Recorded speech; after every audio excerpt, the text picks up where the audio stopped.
కూడా ఒక బీసీ బిడ్డగా చెప్తున్నాను. ఎందుకంటే ఇవాళ నడుస్తున్నది మొత్తం కూడా ఉద్యమం అనేది కూడా అదే ఆకాంక్షతో నడుస్తుంది. మామూలుగా ఏదో డబ్బులకు అమ్ముడపోయి ఇంతకుముందు లాగా ఎవడో అమ్ముడపోయిన అనే అపవాదం కాదు.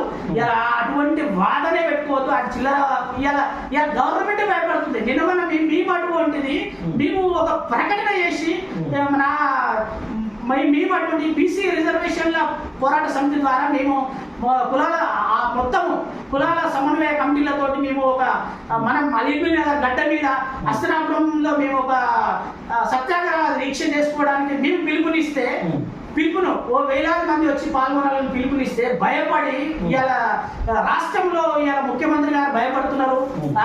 యావత్ ప్రభుత్వం కూడా భయపడుతుంది, గడగడ అంటుంది. ఎందుకంటే మన మన మన ఓట్ల మీద మన మన మన కులాలను వాడుకుని ఇలా రాజ్యాధికారం రావడం జరిగింది.